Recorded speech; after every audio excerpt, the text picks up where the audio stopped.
How to freeze applesauce, no canning needed. But wait, before you forget, please take a moment right now, hit the subscribe button if you like old-timey skills, cooking from scratch, handmade home.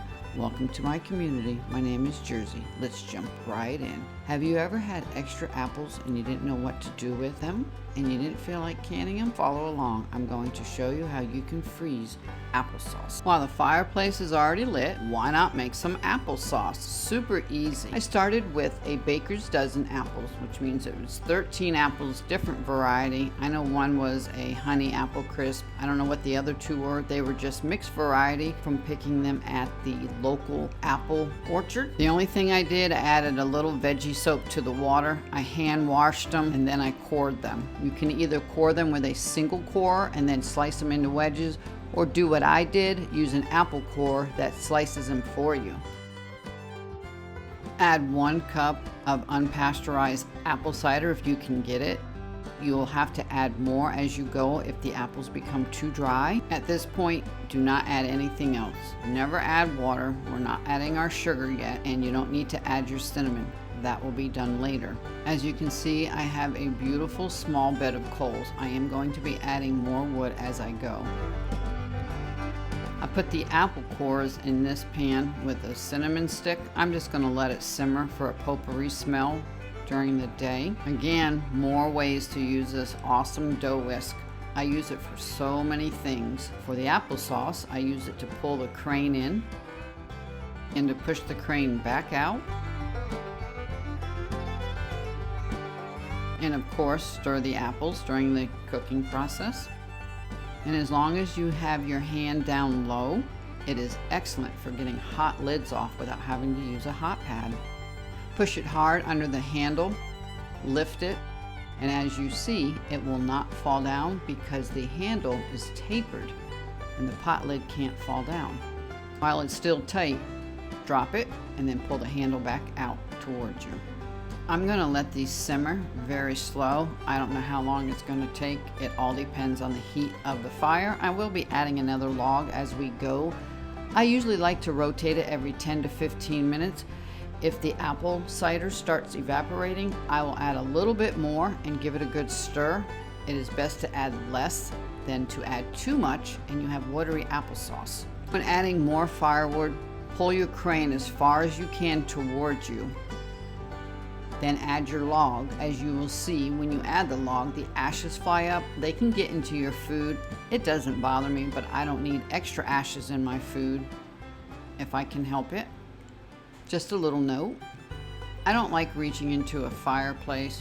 Ray doesn't mind, but I don't like to. I picked this up for $12 at an estate sale years ago. This is how I pick up my logs, and I place them gently on the fire rack.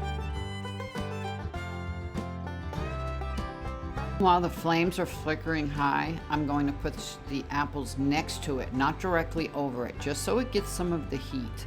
And then I'll rotate it every 10 minutes. Unfortunately, I do not have a lid that will fit this pan. If I did have a lid that fit, I would be adding it so it can more or less steam slowly and add the moisture back into the apples. I love to do this on my wood stove in the blogging room, but since I got up at 5 o'clock this morning, I lit the fire, the first one of the fall. I thought, why not take use of the fire and make applesauce? And we are back. I use the emulsion blender. I'm gonna have to tape over that. What I like to do, because I don't feel like doing a water bath today, I have sugar in a raw, about 1 cup, and I eyeball it. It's usually about a 1/4 cup per quart of applesauce. Okay, a little more than a 1/2 cup. This is really, really good. Cinnamon. Whatever that is, maybe a heaping teaspoon. I love cinnamon. I'm gonna stir this down, put it back over the low flame for about 5-10 minutes until all the sugar actually melts into the applesauce.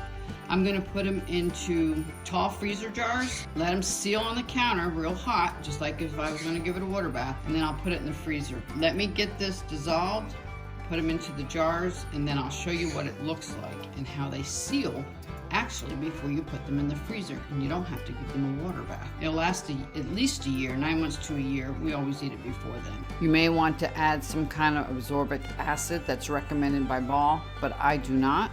Stir this down. If for some reason this got really dry while the sugar was dissolving, you can add 1/8 to 1/4 cup up to 1/2 cup of apple cider. Do it in increments, keep stirring, and just let it simmer down for a few minutes.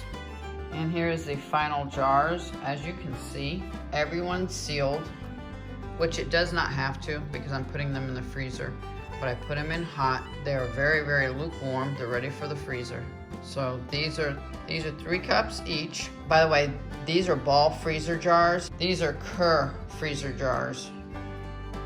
This is not a ball jar, and it is not a freezer jar. This is going in the refrigerator. I'm either going to eat it or I'll use it for muffins.